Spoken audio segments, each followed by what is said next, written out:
So I'm one of the co-executive directors, and my focus area is on organizing and organizational development. So I work with a team of organizers to work with the community to build power to address issues that have direct impacts on their lives here in the state of New York and the country of the United States.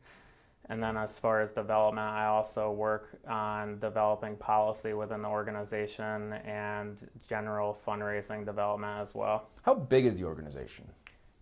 CCSM has grown drastically since we started. Just to give you an idea, in 2019 is when I became the inaugural co-executive director. In 2020, we hired our second staff, 2021 our third, and now we're up to 22 staff in the organization. And why do you think it's grown? I think it's grown because, well, really, honestly, the organization has grown by all metrics. Our membership base has grown, which means needs for our services have grown. It means that our ability to community organize and make change within the state has grown. And so that all corresponds with budget growth as well and organizational growth and resources. And so you, I guess, what kind of layers of it? You've mentioned even state, making a voice heard there. I guess what kind of layers? People on the ground, policy. I guess what kind of layers do you touch when it comes to the different issues in this? Yeah, of course. This industry, I guess you could say. CCSM has a service and organizing model. I think that has contributed to the growth that we've had.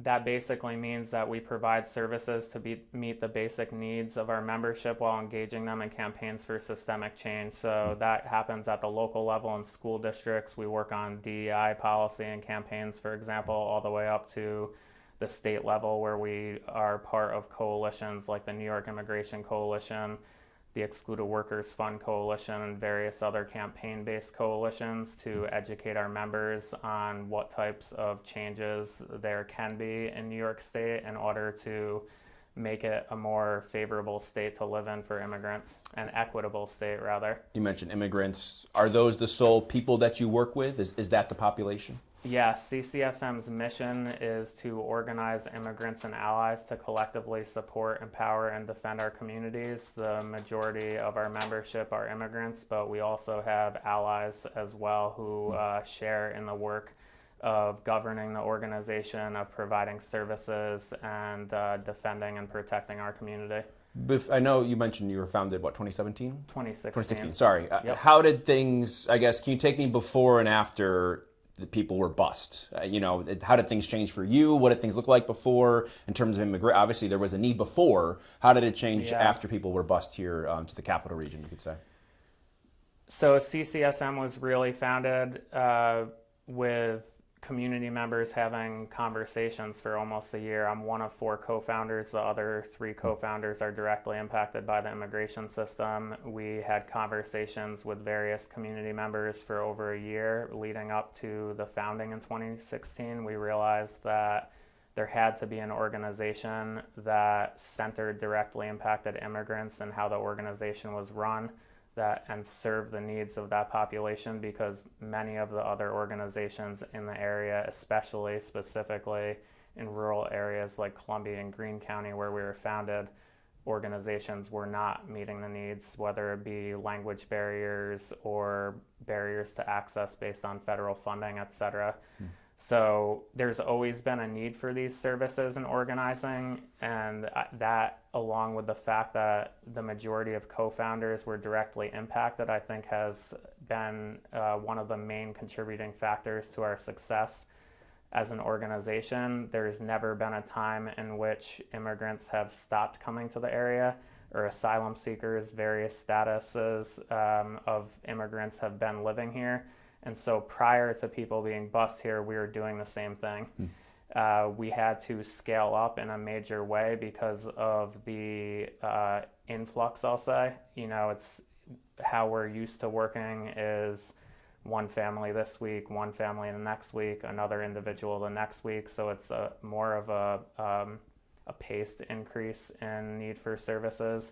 Whereas there's been over 1,000 immigrants relocated to the capital region through the relocation program that the border states and the mayor of New York have initiated.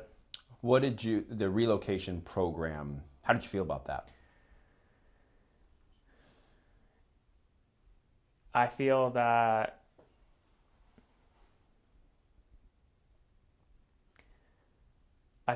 politicians often do things for a political spotlight or to meet their agenda without considering the real impacts and consequences to human beings. And so for governors on the southern border to put people on buses and ship them to New York City was obviously a political statement.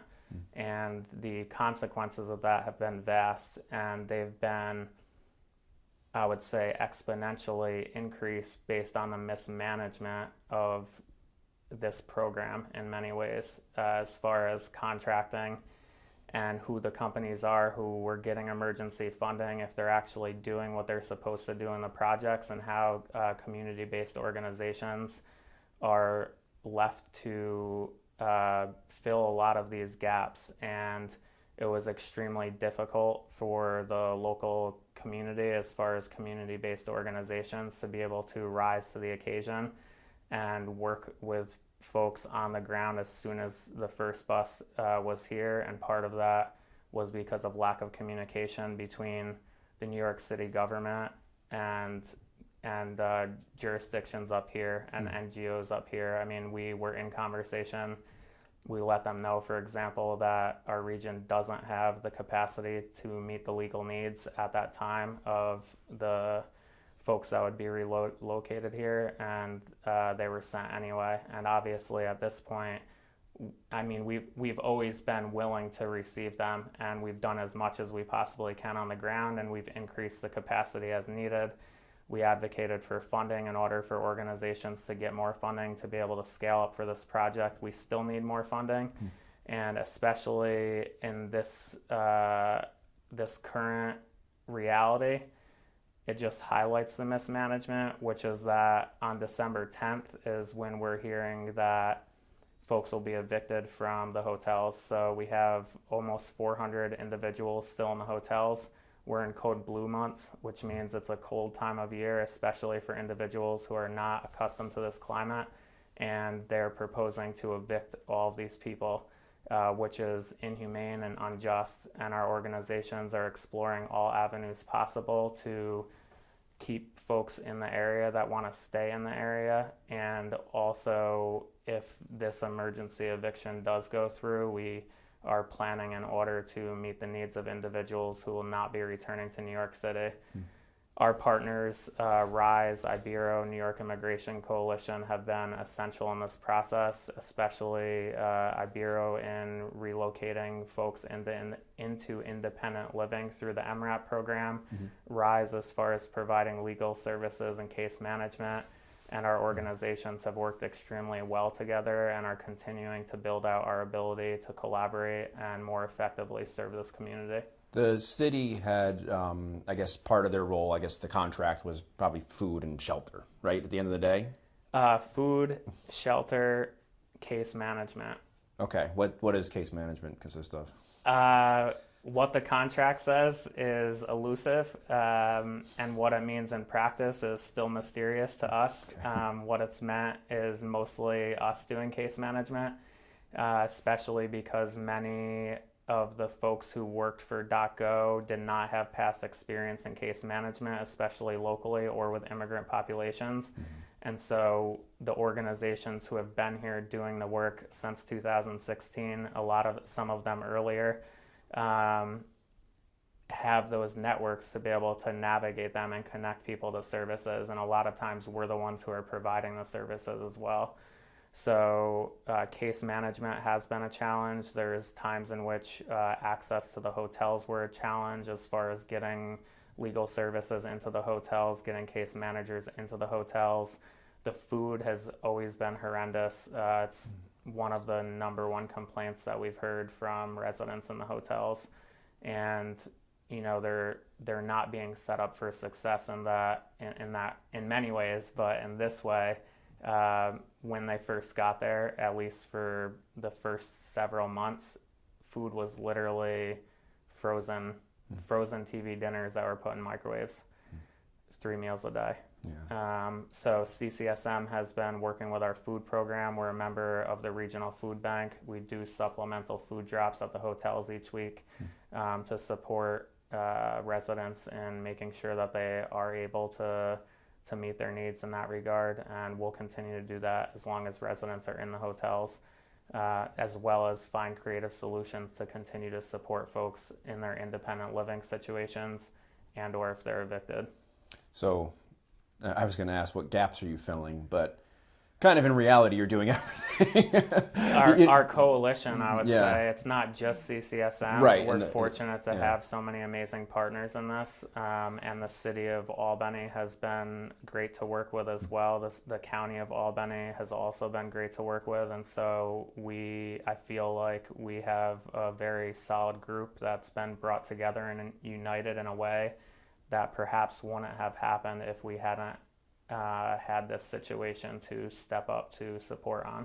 What's been the biggest challenge in trying to find, I mean, now that you're in the step of trying to find housing, I guess, is it money? Is it work? I guess it might be case by case, but for an individual, if you're working with somebody, what kind of steps do you have to go through to help them find a place to live? Yeah, I would honestly recommend speaking with Ibero about that, because they're the main organization working on the MRAP program in this region, and they're the real experts on this issue. CCSM hasn't done a lot in the realm of finding independent housing. We generally would refer people to Ibero because they have the grants for the expertise in actually executing the work.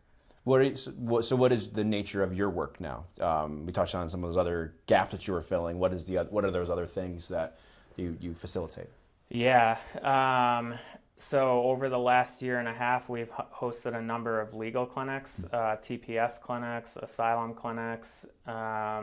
We've hosted workshops, how to get your driver's license, know your rights, rights of tenants. So we're really trying to have a presence in the hotel, a workers' rights as well, partnered with the Worker Justice Center of Central New York.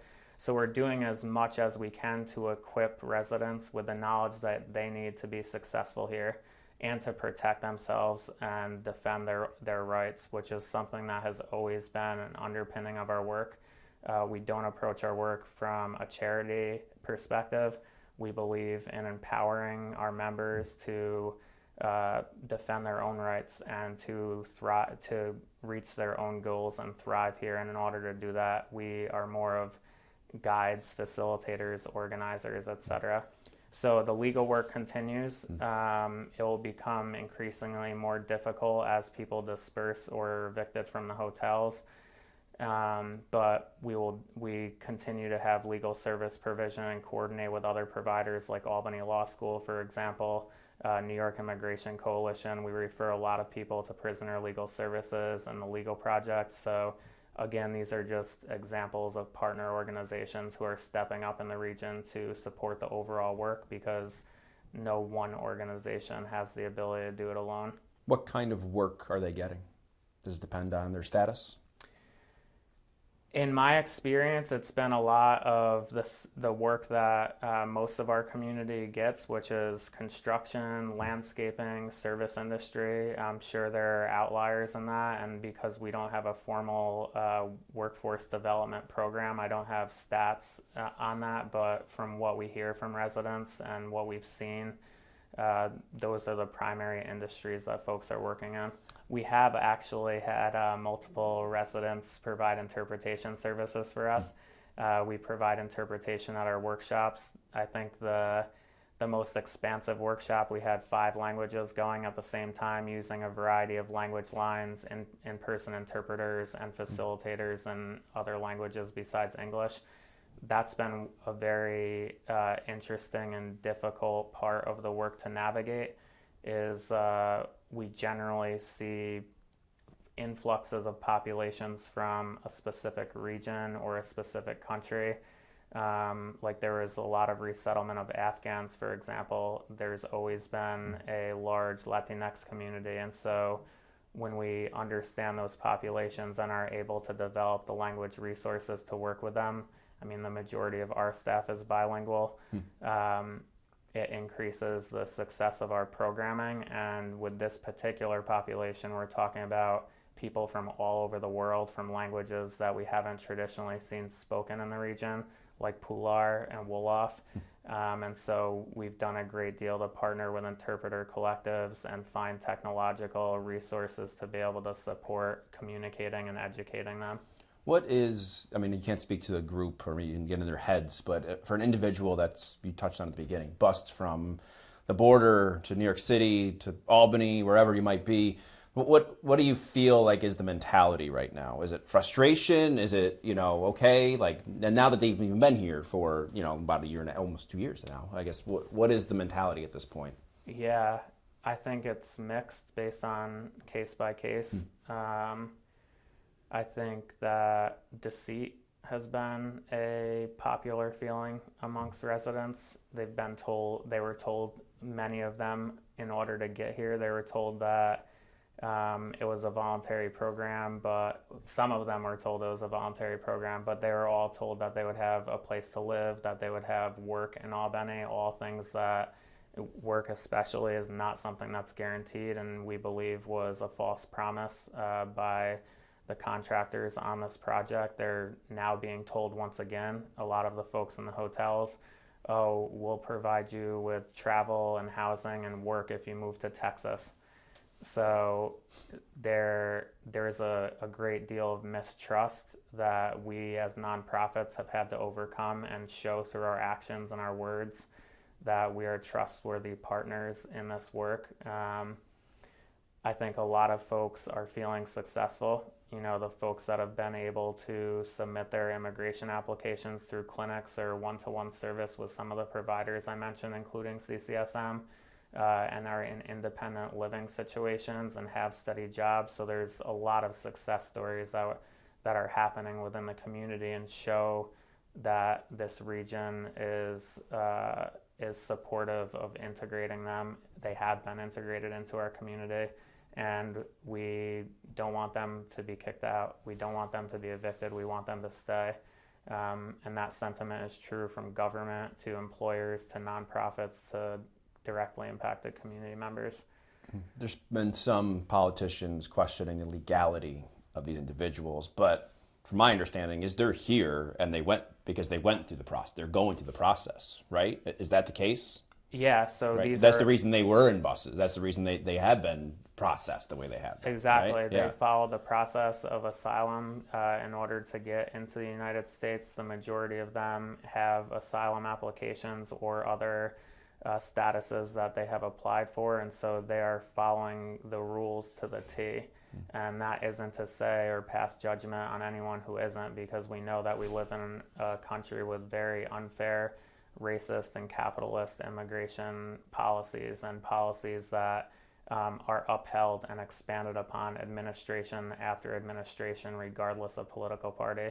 And so, again, I think one of the most important things about immigration policy and about us as a country moving into the next administration is that the real power to make change in people's everyday lives is on the community level, and in this case on the statewide level as well. And so that's what we've always been focused on, and that's what we will continue to do in order to make sure that our members are able to prosper and live equitable lives here. The next administration talk a lot about deportation.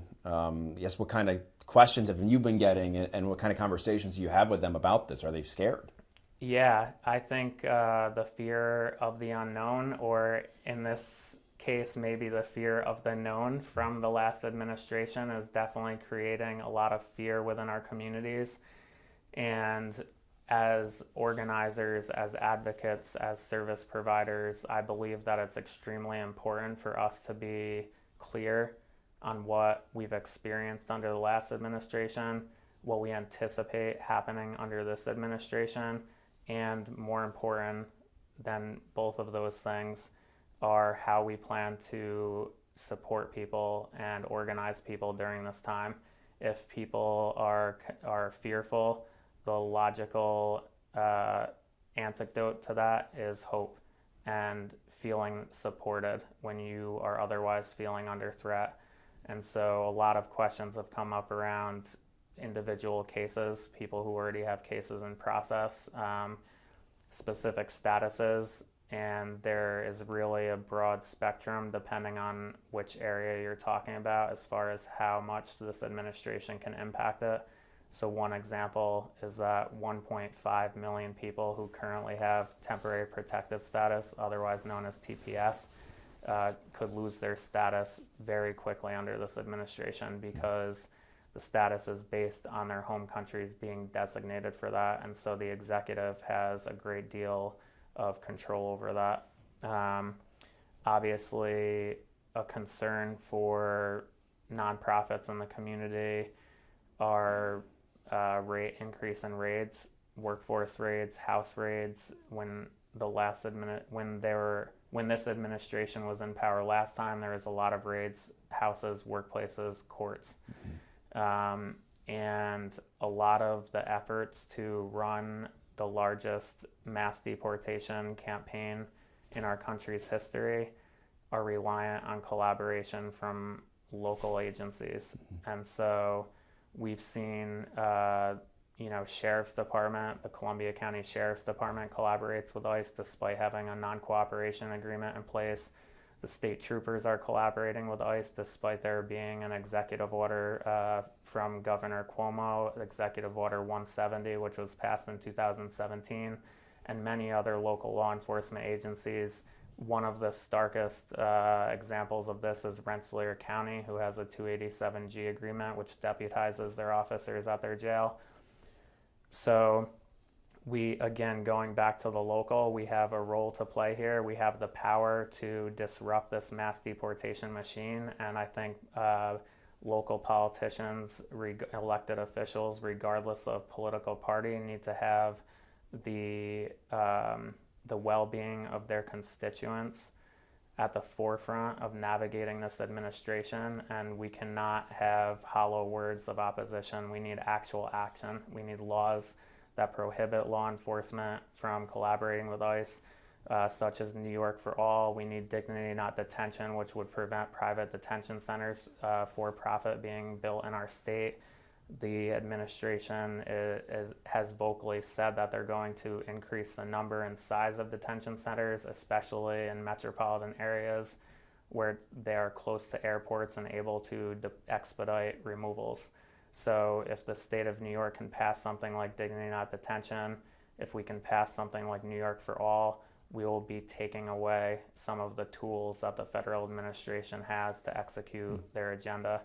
Another important law, all of these are regardless of this administration in many ways, but more important now that we know what they plan on doing, is access to representation. Access to representation is part of the Care for Immigrant Families Act, and that would provide a first-in-the-nation piece of legislation for individuals in immigration removal proceedings to have representation, the right to representation.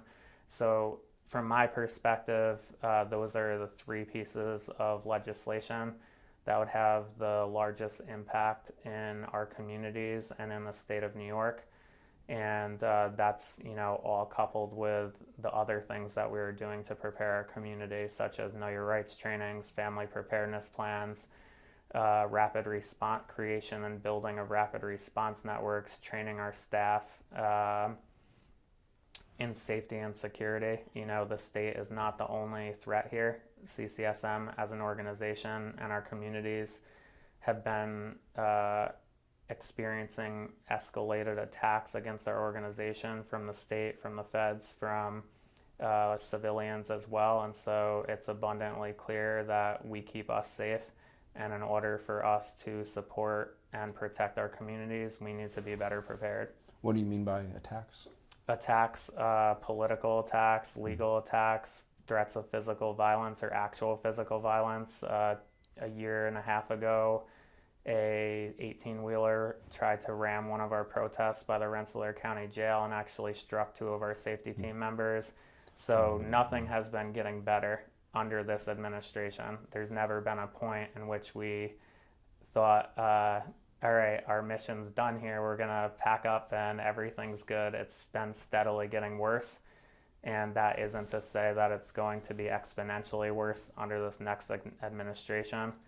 But we've been dealing with escalated attacks over the last 4 years, and we know it's just going to get worse. Is Albany, this municipality, you talked about different law enforcement agencies partnering with ICE and to carry some of this out. Is Albany any safer? I know I know they have a new police chief coming in. I'm not really sure where he lands on this issue, but I know that Chief Hawkins, he had come out and said, he was actually, with the way they've been working, and once the individuals arrived, he said we've had less calls. He was concerned that they would be preyed upon because of that rhetoric you just explained. Is Albany a safer? Talk about some of the stuff at the state level. Is Albany a safer place? Could that be a haven? I guess I don't know if that's the right word for it, but I'm curious if this city, some of the policies they've had, helps at all. Yeah, I can't speak directly to law enforcement from my own experience, but I can say that the mayor has been extremely supportive of the immigrant community here, from sanctuary policy to coming out to community events such as our first Caribbean Festival, which we hosted this year in Albany. It is a city that welcomes immigrants, and they've been really a great partner, as I mentioned, in supporting the relocation efforts and advocating for the community. I think that statistics show that sanctuary cities or welcoming and inclusive cities, basically cities who have legislation or policy that prevents law enforcement from collaborating with federal immigration officials, are safer. And part of that is because it creates a pathway to better relationships between immigrant communities and law enforcement. There's a number of times where immigrants might have to go to law enforcement. They're victims of crimes often, as you mentioned, that the chief was worried about. And so there are times when we have to work with law enforcement, such as on U visa cases, in order to support victims of crime. And if immigrants don't feel comfortable and safe reporting to law enforcement the crimes that they're victims of, it makes our entire community less safe. So that's one of the main reasons why many jurisdictions have adopted sanctuary city-like policies. I've spoken with other individuals, advocates, about the situation that's going on in Albany. And obviously that's not something the city is doing, but they're worried. I mean, we talked about getting preyed upon there's been the talk about the gang, Tren de Aragua, and how they could prey upon, that these individuals aren't members of that, but because of the way they got here, that could be an issue. Is that something that you're concerned about at all?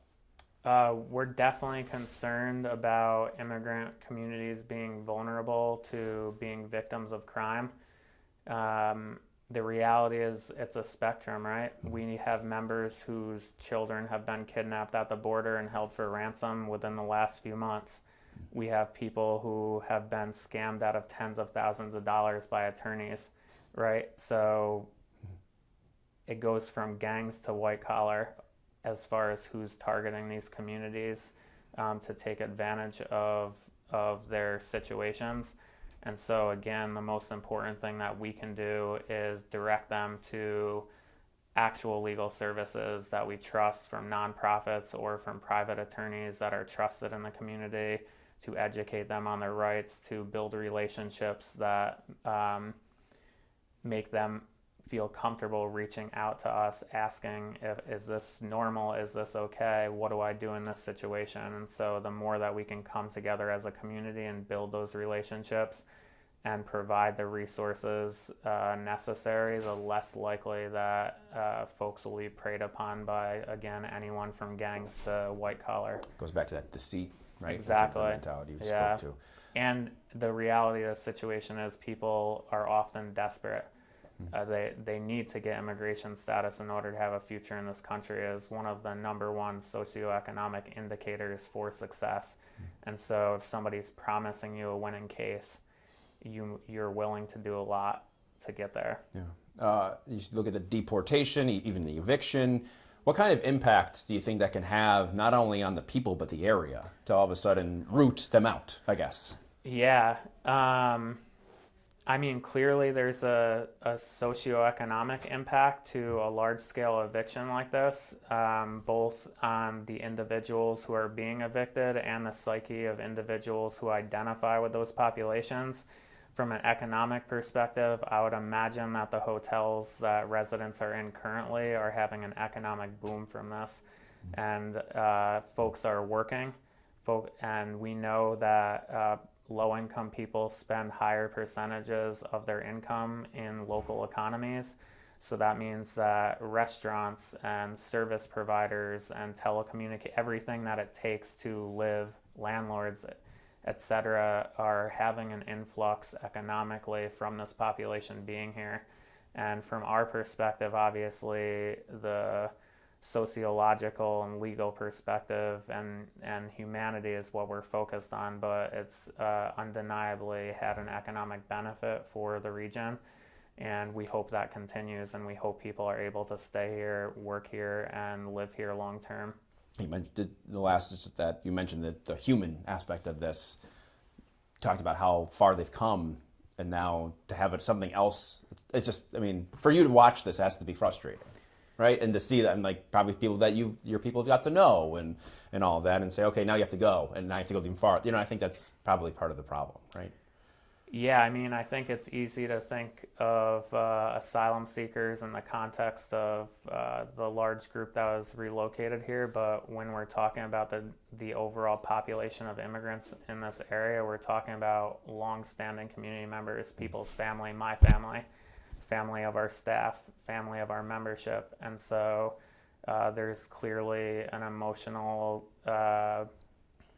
response to all of this. We know how much is at stake right now, and to me that just makes it more important to know what it's going to take to make sure that our community is safe and as many people as possible can stay here. I also think that one of the things that I've learned over the past 8 years with the Columbia County Sanctuary Movement is that our immigrant communities are some of the most resilient communities in this country, and so I'm confident that with their dedication to their families, their dedication to the community, their dedication as members to our organization, that they will rise to this occasion and they will be unwavering in their support for advancing equity within our communities. Yeah, kind of a nice message of hope, right? It's not completely doom and gloom at the end of the day. Like, it's a challenging situation, but like you said, they've been through a lot. Yeah, right? I mean, in our first coordinating committee meeting after the election, one of our members came to us and said, listen, I know this is going to be a long 4 years, but what I can tell you is that at the end of these 4 years, we're going to get stronger, and you've already done it. I was one of the first members of this organization. I saw what happened in the first years of the last administration and what CCSM did with our community, and that is part of the reason that the organization has experienced so much growth over the last 4 years. And I know that myself and my community are ready. Powerful. I'm sure to hear that was emotional for you. Yeah, it is now. Yeah, I know, right? Because it shows you the difference that you're making, right? And that's the hope that you're bringing people. Well, this is part of it, right? Yeah. People think of our organization, a lot of times when they think of the organization, they think of the staff that they have interactions with, or they think of the viral video that I was featured in when ICE tried to take 2 individuals out of my car in 2019. But the reality is those are just tools for awareness, right? The most important thing and the most powerful thing about Know Your Rights is when I hear from our members that they practiced it. When I get a call and they say, ICE is at my door, I told them that they can't come in unless they give me a judicial warrant. That's what success looks like for me and for us. Yeah,